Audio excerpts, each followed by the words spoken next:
Hello and welcome to the Race and Rights Podcast. This is Sahar Aziz, distinguished professor at Rutgers Law School and author of the book The Racial Muslim, When Racism Quashes Religious Freedom. I also serve as the director of the Rutgers Law School Center for Security, Race and Rights, which hosts the Race and Rights Podcast. The Center for Security, Race and Rights, also known as CSRR, engages in research, education, and advocacy on law and policy that adversely impact the civil and human rights of America's diverse Muslim, Arab, and South Asian communities. We do so through an interfaith, cross-racial, and interdisciplinary approach. To learn more, visit our website at csrr.rutgers.edu.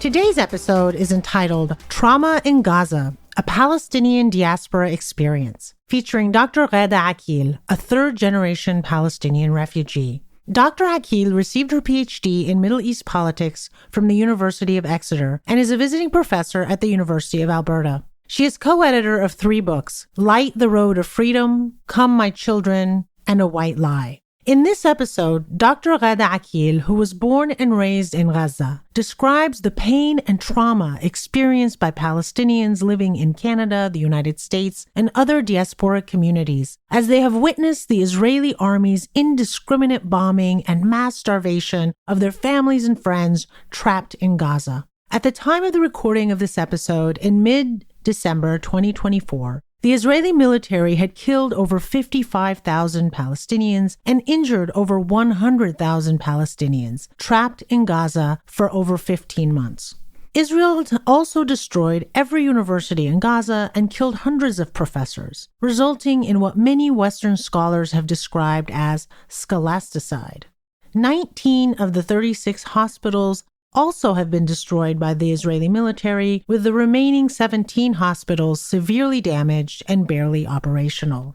Moreover, the Israeli government's severe restrictions on the entry of humanitarian aid and food into the blockaded Gaza Strip has produced unprecedented malnutrition and starvation of 2.3 million Palestinians. While only a few mainstream American media outlets have covered what has come to be known as the Second Nakba, or catastrophe, harking back to the Israeli militia's ethnic cleansing of Palestinians in 1948, even fewer journalists today have covered the experiences of the Palestinian diaspora in North America.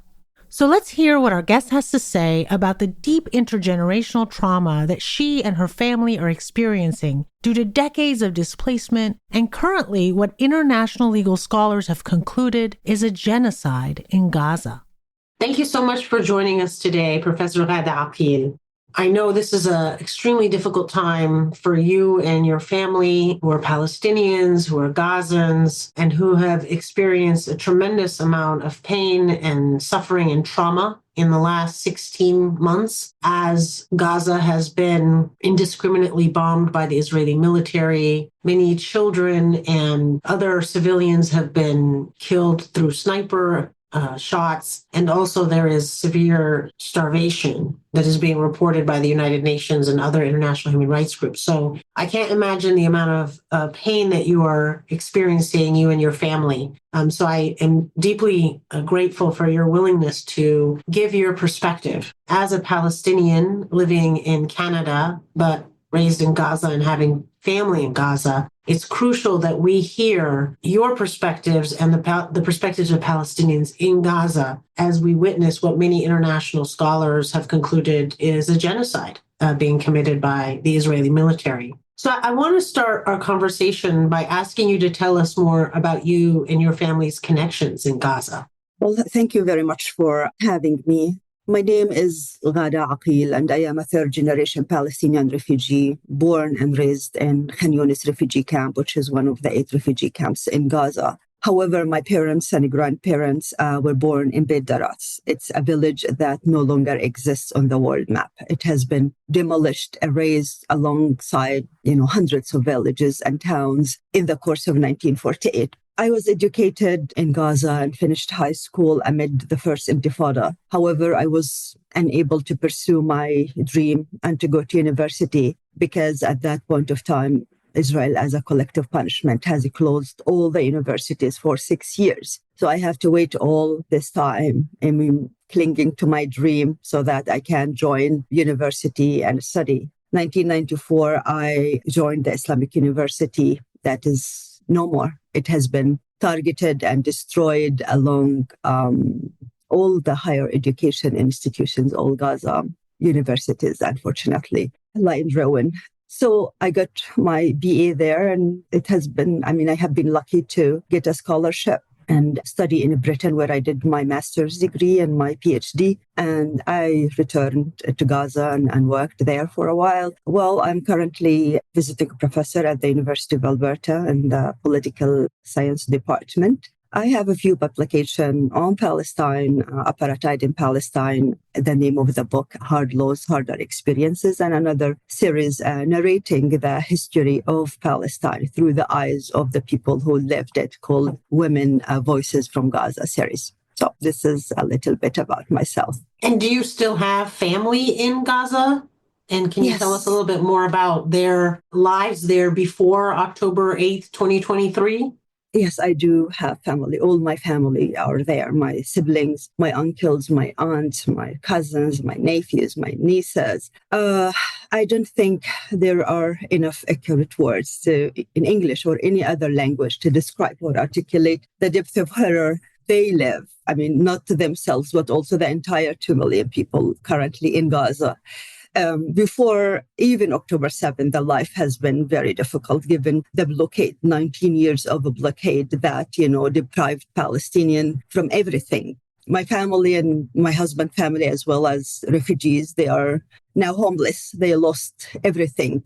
They are displaced and scattered in an area in Khan Younis called Al-Mawasi, which is a very beautiful area that used to be a place for recreation. Now it's a place for desperation. They're scattered everywhere and living in tents or on the ruins of their homes, pitching a tent there amid the coldest time of the year. It's the mid of December and it's very, very cold. They are tired and exhausted. Some of them have been displaced for the 15th time. They lost many family members. Myself, I lost so far over 400 family members. They lost all their homes, and these homes that have been woven from their flesh, from their sweat, from their toil, from their aspiration. And here I speak about multi-story homes, buildings, homes that used to house hundreds of people. Take my brother-in-laws, for example, Khadir, Abu Rami, Muhammad, Abu Asam. They live there in their 4 homes with their children and grandchildren and their daughters. You speak about 100 people. They have been displaced. Just last week, I get informed that even my uncle home in Rafah, which is again 5-story building, have been gone. He's a doctor who spent all his life in Saudi Arabia to return to Gaza, and 3 of his children are doctors, so homes are there. So it's gone. Suddenly Israel at a certain minute decide that these homes are a threat to its existence, and that's it. It's all your work, all your hard work is gone in a minute.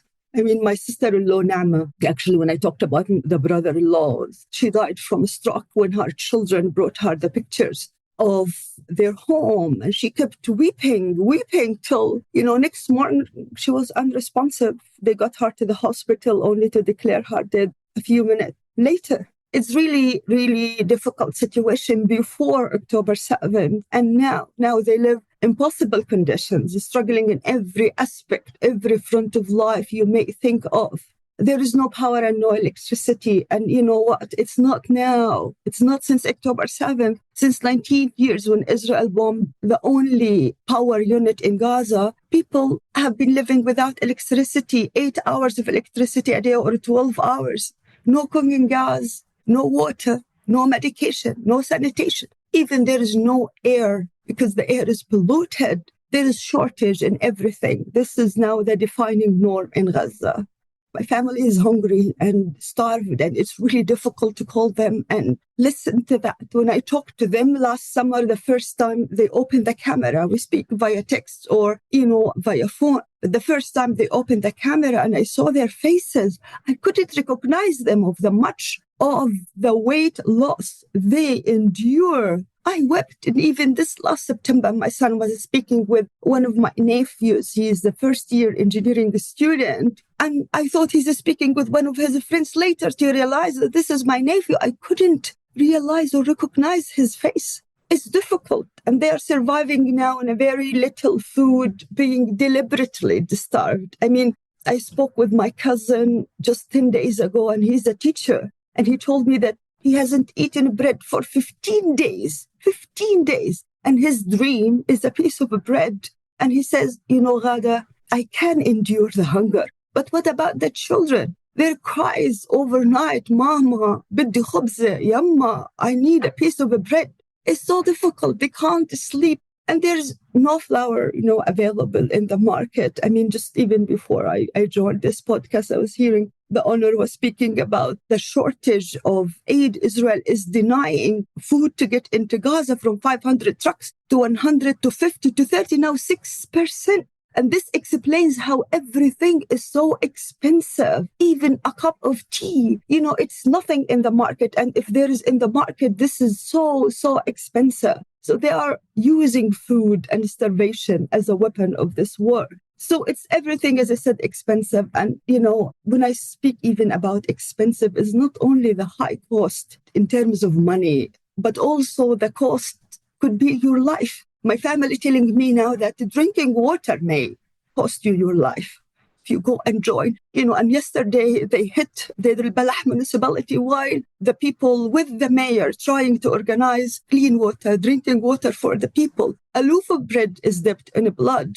And even a simple act of, seeking food to feed your children is also might kill you. And just last week, my uncle have telling me about Ahmad Kaskin, a neighbor. He had used to live in north of Gaza in Shati camp, but then Shati has been attacked in Khan Yunis, and he went to the crossing to the border, to get a sack of flour because the trucks are coming from there, only to be shot 2 bullets in his back while they started to shoot for people who are going to seek to get some food. And, when he got the call, because they have been trying to inform his wife and his sister, but they did not pick up. So they told my uncle.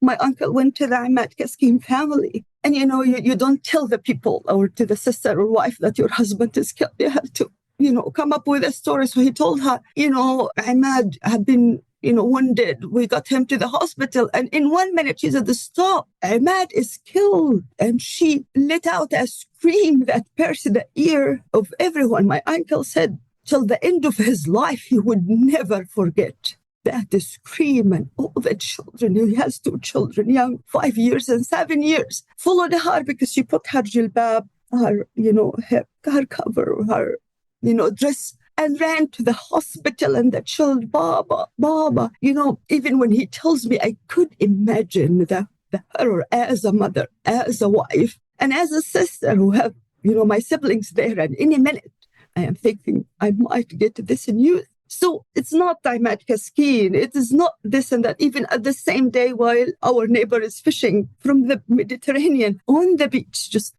sending his net, he has been shot. A person tried to rescue him. He has been shot. So people refrain. It's really whatever I tell you is horror on the top of horror. Only his wife, to this fisherman, was able to go because she can't see him bleeding, only to find him dead. So it's really, really horror being, beyond belief. People are being shot and killed on daily basis, hospitals, schools, and streets, and while fishing, while looking for food, while looking for water. Today, 50 people as we speak now. Yesterday, 55 people. So sometimes you cannot comprehend what is happening. And my family live in this constant fear, subject to this chilling of living under this death raining the sky relentlessly. And they expect death at any moment, as my brother tells me, it's not a matter of if now after 14 months of this genocide, but rather when. We are like a chicken in a coop. Every night they come and they pick 450, 100. So our turn is yet to come. It's really so hard, even to think about these words. I mean, yesterday, the school, Al-Majida, Wasila, a school, that I used, because I used to be a teacher in a school, teaching in elementary school. So I know all these schools with the exchange of shit. And now this school is turned into shelter. It has been shelled, killing 8 displaced people and wounding, many, many people. So there is no safer place in Gaza.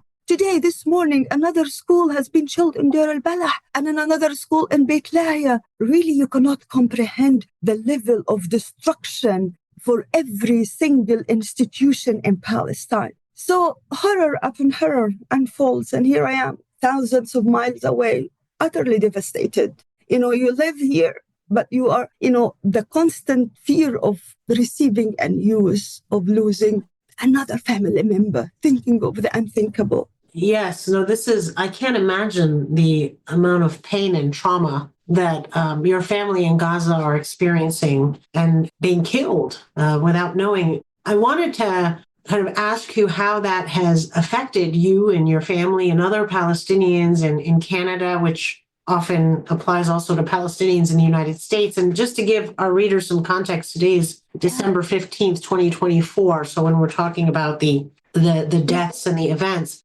But before I move on to that, can you explain, at least based on what your family members are telling you in Gaza, how are people getting killed? So for example, when you say that a fisherman is being shot while he's fishing, or a man is going to try to get flour from the few humanitarian aid trucks allowed in to Gaza by the Israeli military. Can you give our listeners an idea of how the various ways in which people are still getting killed in Gaza, or Palestinians are still getting killed in Gaza in mid-December 2024?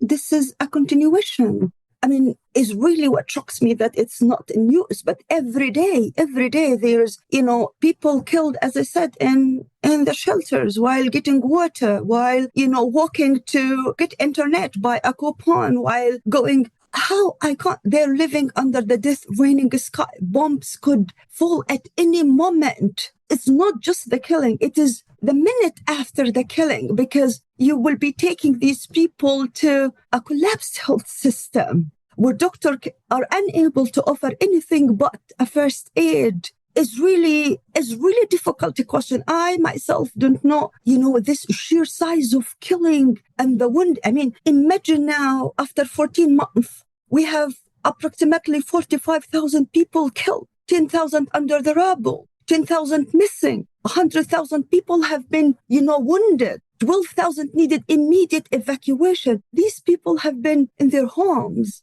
in the shelters, in the schools, getting food. It's suddenly there is this quadcopter, the drone that hovering. This is why I always use this metaphor, the death raining sky, because it is the Apache, it is the artillery, it is the drone, it is the F-16, it is the rockets, it's from the sea, from the naval, it's everywhere. And people are now cramped in, Gaza is 360 square kilometers. Now, people are living in 10% of these 360 square kilometers. Gaza has been the most populated area in the world when these 2 million have been scattered in this. Now, they declared what they call the safe zone and pushed all people in these areas, and they are being hunted one by one. This morning in Beit Lahia, they attacked the school where people finding shelter. They killed 15 people. You tell me how? I don't know how they come. They surround the school, they start shoot. They wounded around 40 people. They arrested all the men and children over the age of 17. And then they let women go. Where? You don't know. And the drone still, shelling and killing. No, it's really what we call it now in Beit Lahia and North Gaza. It is genocide within genocide. And this is the same thing, horror on the top of horror. So if you don't die by bombs, you die by the drones, not by drones, by quadcopters, by artillery, by starvation, by lack of medication. You die from the qahr, this oppression that you feel you're powerless before your children. You cannot feed them. You cannot protect them. You cannot protect yourself. How? With no reason. And now I'll tell you, maybe to answer this question, let me go, how my family have been killed. And, I am a person of words. Yet I can no longer really find words to describe, how my family have been killed. I don't think there is any other words, as I said again, to articulate the anguish we Palestinians feel in Canada or United States, and this, witnessing this genocide thousands of miles away. You feel it's like living through an endless nightmare. I keep remembering that words. I don't know if you hear, if a small girl whom her home has been shelled, her parents and siblings have been killed. And she was asking the medics when she has been rescued from under the rubble, Ammo, uncle, am I still alive? Am I still alive? Please tell me, is this real or is it a nightmare? Every single morning, Sahar, when I wake up, I say, is it a dream? Is it a nightmare? Is it real? On October 12th, my cousin Heba, a teacher who was 4 months pregnant, very bright, very beautiful, and her 2 children have been killed. I was devastated. It's in the heart of the camp in the south area that they said it's a safe zone. In fact, she called her mom to come and join her from, the north of Khan Younis because the south is safe. She has been killed in the safe area on the 20th. My home in Zahra town in the southern part of Gaza was bombed. Everything I held during my life is gone. I received the call in the morning, and the niece of my husband, Wajdan, she said, they shelled Zahra. And I said, which building? She said, all of them. Imagine, all of a town suddenly evaporated. I was mad. I gave the phone to my son and wept, precious photos albums filled with memories of my school days, faces of my friends, moments I captured for my children, first steps, early play, the pictures from school in a blink of an eye. My cherished home is gone. You feel there is a bomb dropped in the very, in your existence. So everything, the records of your journey, library, certificates, grandparents, my parents' photos, because I used to say maybe the refugee camp is not a safe place. Maybe I always put them in the city. It's really like a bomb was dropped into the very substance of my memories. Home, as my cousin said, is an extension of our soul. The destruction of a home is not just the physical destruction, it's the spiritual one. It is violence against the memory, against the whispers, against the sins, against the possessions. The children laughed.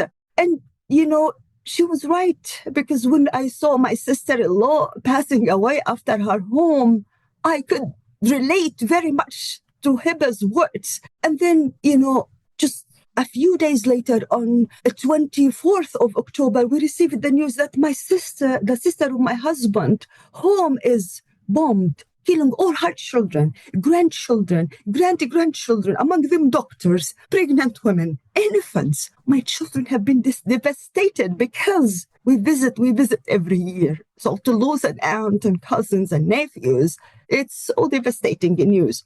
And in 2018, or actually 2016, when I wrote my book, Apartheid in Palestine, my grandmother was telling her dad when Israel allowed Palestinians to visit the ruins of their homes. And here I speak about Beit Daras, our village. And she went and asked her father, Dad, will you go and visit Beit Daras to see your home? And he looked to her and he said, he wouldn't.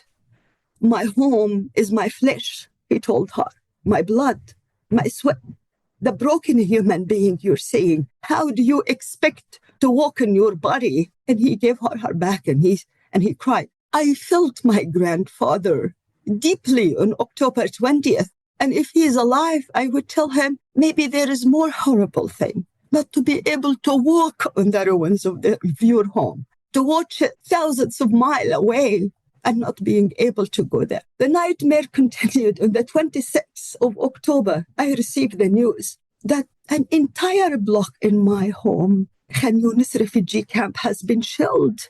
The house of my uncle Naif, the house of my great aunt Saeed have been shelled. That moment they told me 36 members of my family have been killed. And I reported this to The Guardian and Al Jazeera later to know it's 40, it's 45, it's 50. Entire generation, my uncle Naif and his wife, he's an honorary teacher. They were born in Palestine. They are older than the state of Israel. 3 daughters, Umayma, Aisha, Dawlat. One of them came from the east of Khan Yunis because they declared the south is a safe area. One daughter came from United Arab Emirates to see her family, their children, grandchildren, 20 people, just gone, and with their guests, because people at that point of time, as I said, moved, and every home would shelter the people, guests, relatives, neighbors. The same thing with Said, with my aunt home. They sheltered, killing her 2 sons, their children, grandchildren, medical students, engineer,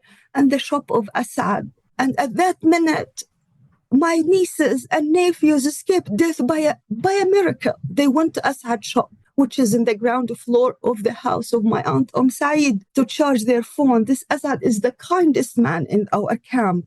And he has a solar unit. And he has, give it to people, free to charge their mobile. So my nieces just put the phones to charge. And that's it. It's gone with everything. It's difficult to comprehend. You tell me how they kill. It's the same pattern of killing continued from October until now, relentlessly. And, it's, as I said, it's difficult to comprehend. And at that time, the home in the refugee camp, my dad worked all his life as an engineer and built this home. Substantial damage to the home. And not only that, at that moment, we thought that the shrapnels that got into our home and, killed the granddaughter of my sister, Julia, just 2 years and a half.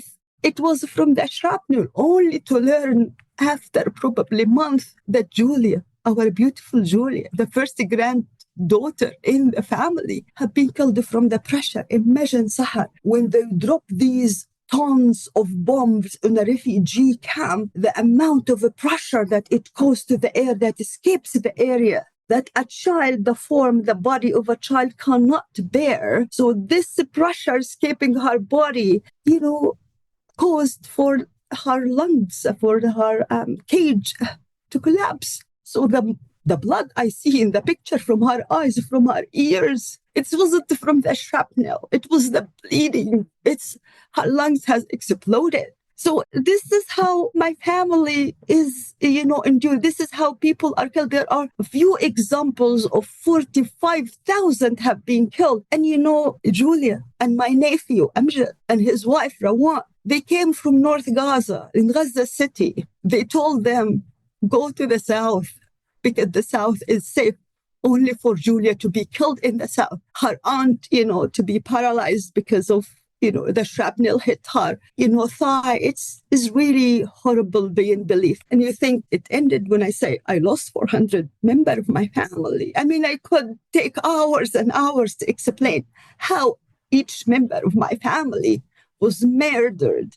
I mean, in January, the cousin of my dad, the tank ran over her and her children and grandchildren and her son. Just, last month, my son was preparing to leave out the home. Thank God it wasn't a school.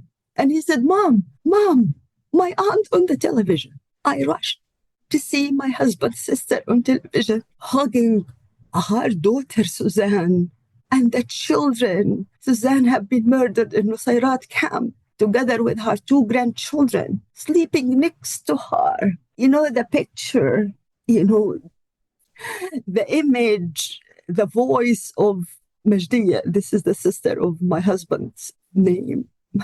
Her voice, her movement when she's talking to Al Jazeera reporter, just breaks the heart. And she is a survivor of Nakba. She was born in Sawafir village before Israel destroyed Palestine, because Israel is established in the ruins of our home, in the ruins of Beit Daras home, in the ruins of Sawafir home.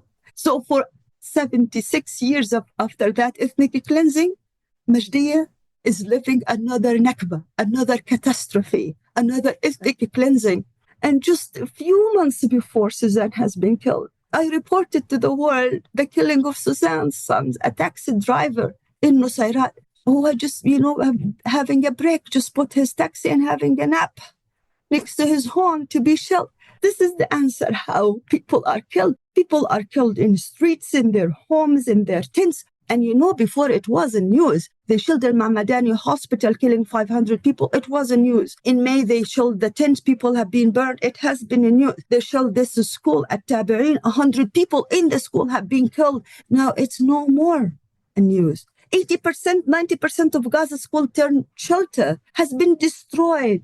How come? How come this is happening? Hospital, bakers, water wells, every single civil infrastructure in Gaza is being targeted. It is what is targeted is the Palestinian existence, is the Palestinian establishment. I can't imagine. And I want to just thank you so much for your willingness to share these traumatic experiences. And it's really unbelievable. Many of us have been paying attention to those details and trying to keep up with the experiences of Palestinians through the courageous Palestinian journalists in Gaza. And they're the only journalists because Israel has intentionally refused any journalist to enter, whether they were Israeli, whether they were American, any foreign journalists, which of course causes many people to suspect that their disclaimed or their proclaimed genocidal intent is accurate. Because if you're going to commit genocide, you don't want any witnesses. And yet the Palestinian journalists have courageously been reporting it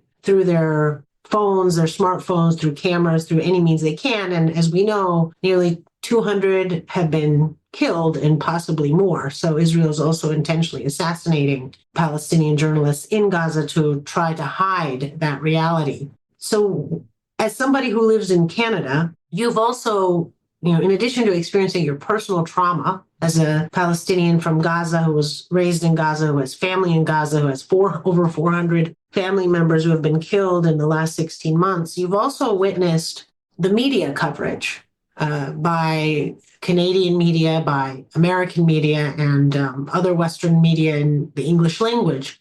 Can you explain to our listeners, from your perspective as a Palestinian, as a Gazan who has family members who were victims of this genocide and who are survivors so far of the genocide, can you explain what's missing? How can we understand the coverage by Western media from your perspective? And what should we keep in mind? Well, actually, this morning, another journalist have been killed, Mohammed al-Qrinawi. Not only him, but also his wife and his 3 children. And this is what kills you. I mean, this senseless death, that become a number. And even the Western media, you wouldn't find it in the headlines. I mean, if this person is not a Palestinian, is not Muslim, is not Arab, is not a person of color, they ignore, as you said now, over 200 people, maybe more of these murders, of these crimes. So Western media coverage on Gaza often distorts, the reality, misrepresents it, and leaving lots of aspects, crucial aspects, systematically, I would say.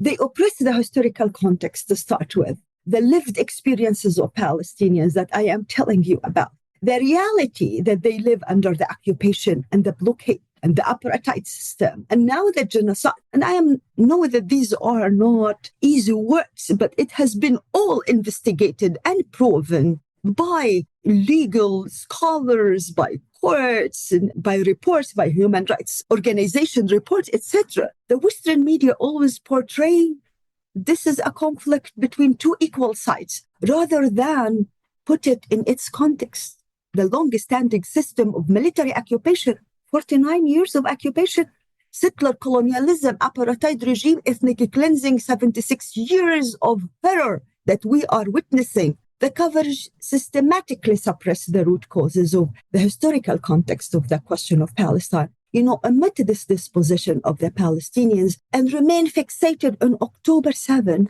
as my history started in October 7th. But what about October 6th? What about September 6th? What about June 6th? They pay little attention to the Nakba, the Palestinian catastrophe, the Palestinian Holocaust of 1948, in which 80% of the population has been expelled. This explains why in Gaza, 73% of the population are refugees, including my parents and my grandparents. Little attention to the ongoing, illegal, inhumane, illegitimate blockade imposed on Gaza to punish it for, practicing their right for elections that Jimmy Carter and all the world have said it's a free and fair election back in 2006. And in order to reward Palestinians for their democracy, they have imposed the blockade. They punished them. 19 years now of blockade that crushed them. What to tell you, the Palestinian impulse, this man-made humanitarian catastrophe, and its devastating human impact, which is collective punishment. I mean, yesterday I've been listening to Francesca Albanese speaking about 5,000 people have died during the blockade, and I was shocked. And among those 5,000, 1,200 children. Imagine of these 1,200 children are not Palestinian, but Ukrainian, but British, that you would find the world would stand and not sit, because this doesn't in any way say, it just tells you basically how race works in politics, how race works in coverage, how race works in international relations. This deliberate deprivation, of 2 million people, during the blockade, even before October 7th, of food, of medical supply, of fuel, all violations of international law. It has been a broader strategy of subjugation of the Palestinian. Western media, they omit the reality resulted from that blockade and occupation, the closure, the permit system that to prevent Palestinians from moving from place to place, or traveling or receiving medication or going to hospital.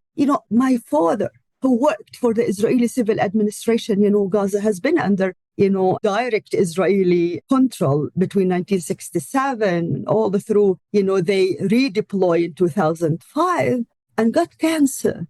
We applied for permission to go to West Bank, to Palestinian hospital, only to die in Gaza because the permit has been denied for no reason. The Western media omit the reality of this unfolding genocide, even don't, blockade in 2006 or occupation to 1967 or, Nakba 1948. This unfolding genocide, this systematic erasure of Palestinian and displacement, destruction.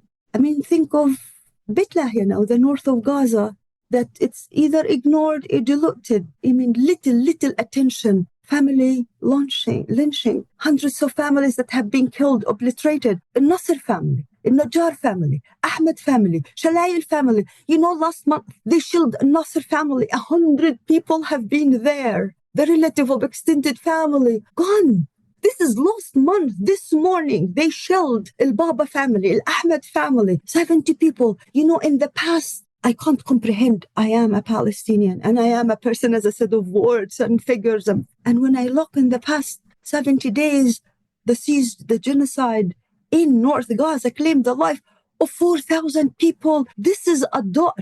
10,000 wounded people. As I said, it's difficult to come. And this is not news. Think of Dr. Hussam Abu Safiya. The hospital has been attacked in North Gaza time and time again, arresting patients, killing the doctor's son, a teenager. 2 weeks ago, they killed the only surgeon, his family, gone, Dr. Hani Badran, while he is operating to receive that his home in North Gaza, his wife, his 5 children, his sisters, her children are gone. This morning, yesterday, Dr. Judah, as I tell, sometimes I say, I need another life to tell the story. I need another life to mourn. Western media frequently omit deliberately this human aspect of the narrative, reduces us to statistics, casualty count, collateral damage, displaced person without delving into the individual life. Lost, dreams shattered, the grief of parents while they bury their children, the families. It fails also to cover the resilience of the Palestinians who are surviving amidst this rubble. Now, amidst this genocide, schools in tents, volunteers are teaching, the voices of teachers, the doctors, our heroes. It's all silence. You don't see it. Only you see a militant, victims, refugees, angries. And, Sahar, even before this genocidal war in Gaza, the coverage is often deformed, often simplified, using these discourses, reducing us to a humanitarian problem, contemporary war stories, never get to the heart of the problem, never get to the root causes. And this is what made me write the book, The Oral History, Women Voices from Gaza, to say this is my history that is far richer and deeper than those standard narrative of helplessness, of a humanitarian disaster, of war story that this media wants American and Canadian to believe. So it's the reports actually mute down play. Sometimes I feel really when I watch the news that they legitimize the systematic destruction of Gaza, civil infrastructure, bombing the hospitals, schools, the homes, the water wells, the bakeries, everything, because they adopt the occupier narrative. They start from there, the narrative that these civil infrastructure are bases of terror or linked to militants or to Hamas, despite that these are Israeli allegations that have been refuted from the beginning. But time and again, they use the same narrative. The coverage omit. They mute the international targeting of ambulances, of medical staff. How come? Think about it. How come? 6,000 students have been killed in Gaza, and this is not in the news. 150 professors yesterday.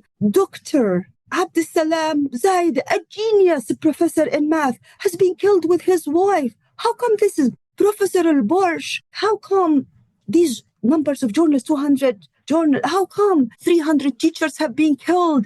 And this is not reported. And when it is reported, it's part of self-defense. And, because it has been in the wrong time and the wrong place, 1, 2, 3, 4, but these numbers, how come 1,000 doctor and medical staff has been killed in this war? Even when I look at the amputees in Gaza, amputees, tens of thousands every day, there is, according to United Nations, 10 children or 15 children lose one leg or one hand or one arm or two. There's tens of thousands. It is the largest number of amputees of children in modern history.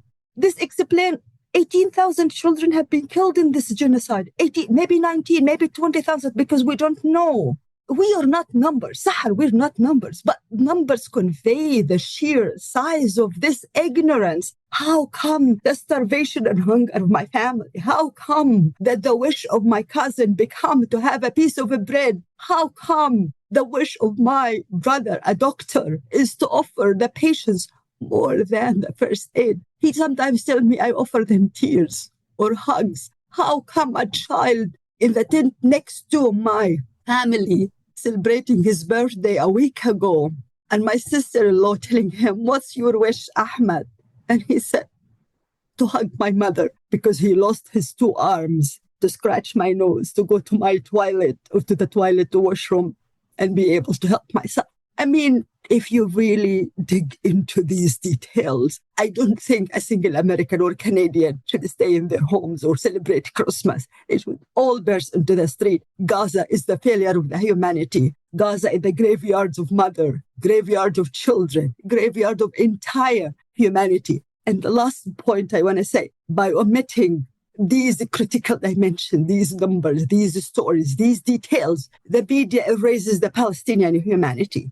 It fails to report in these heinous crimes. By failing and failure to do so, they perpetuate this narrative that sustains the inaction, sustains the indifference. They are complicit in this genocide, unfortunately. I cannot imagine what you're experiencing. It's very clear that the trauma is so deep. The intergenerational trauma from the past and from the future is something that we all need to address, especially those of us who live in the West and in the United States, who's provided over $20 billion in military aid to the Israeli military that has funded and enabled and equipped, right, this genocide in Gaza.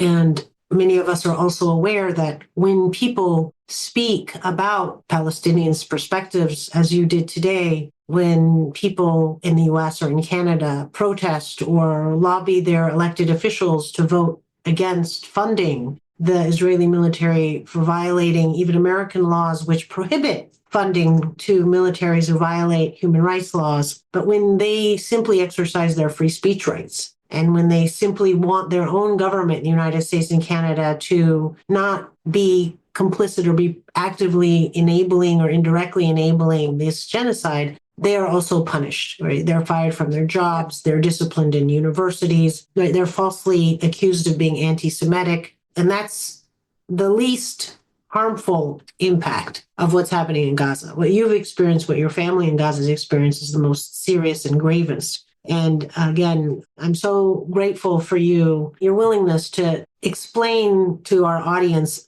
all of this pain. And I know it's not easy, but I think it's important for Americans and Canadians whose governments are in their name funding and providing the political legitimation of this genocide in Gaza, for them to know the perspective of Palestinians and to hear your pain and the pain of your relatives, because you are humans. Just like us, you are mothers, just like us. Your children are as equally valuable and precious as our children are, and that we reject the Palestine exception. We reject the racialization of Palestinians, the vilification, the demonization, the dehumanization of Palestinians, in the very same way that we rejected what happened in World War II and against Jewish Europeans and against other victims of World War II and the Holocaust. And so I think we have to be consistent in saying that everyone is human, everyone deserves to be safe, everyone deserves not to be a victim of genocide and other war crimes and humanitarian and human rights violations. And again, that in no way means that what happened on October 7th is not a war crime, and it doesn't mean that the value of the Jewish Israelis who were killed on October 7th, 2023 is not itself horrific incident. But I think we need to acknowledge the difference in how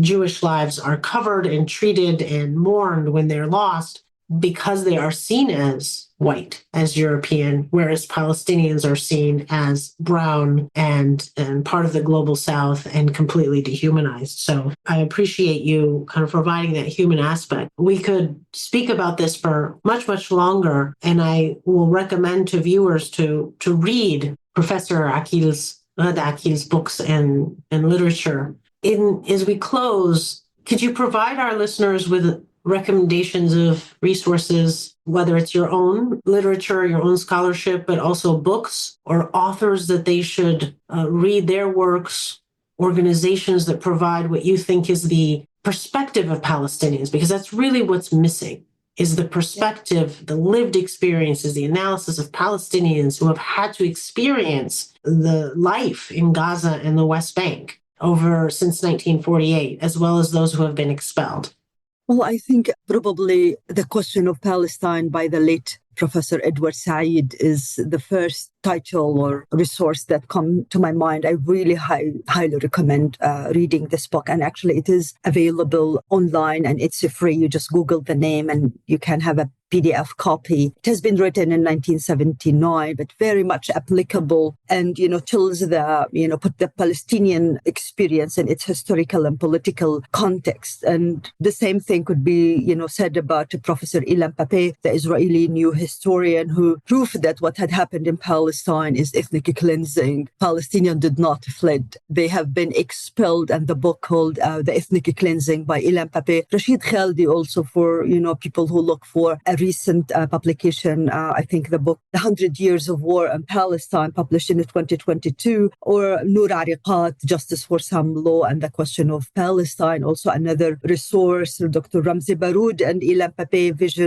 Our Vision of Liberation. Any book actually of Richard Falk, Ewan Murray, The Defending of Hope. But for Palestinian who really, or not Palestinian, actually for reader or people who would like to more about lived experience, for looking for an insight from into the Palestinian life, the history from below. Definitely, I would recommend Suzanne Abu Hawa, Mornings in Jenin, or Men in the Sun by Ghassan Kanafani, or Ghada Karmi, In Search of Fatima. And definitely, I would recommend also reading, my series, Women Voices from Gaza series. 3 books of this series has been published: The White Lie, Light the Road of Freedom, and Come My Children. They are Palestinian women who narrate the history of Palestine through their experiences.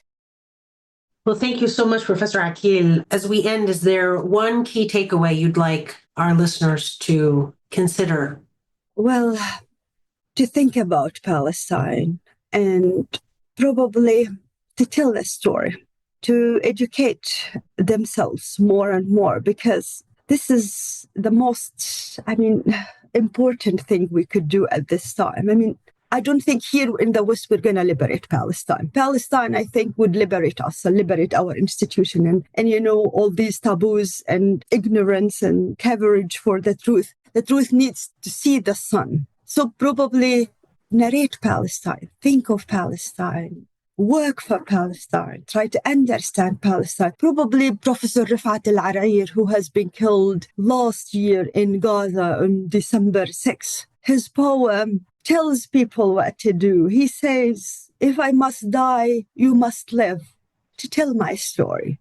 We need to tell the story, to sell my things, to buy a piece of a cloth and some strings, make it white with long tail so that a child somewhere in Gaza, while looking heaven in the eye, awaiting his dad who left in a blaze and bid no farewell, not even to his flesh, not even to himself, sees the kite, my kite, you made, flying up above, and thinks for a moment an angel is there, bringing back love. If I must die, let it bring hope. Let it be a tale. So let Palestine be a tale. Let us all bring hope. Let's keep narrating the story. And thank you.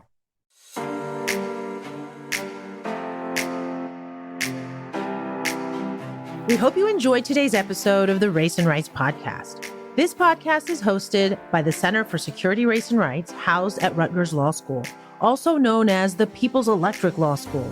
CSRR engages in research, education, and advocacy on issues that adversely impact the civil and human rights of America's diverse Muslim, Arab, and South Asian communities. We do so through an interfaith, cross-racial, and interdisciplinary approach. To hear additional episodes of the Race and Rights podcast, check out our pages on Spotify, Apple Podcasts, Amazon Music, and everywhere else podcasts are available.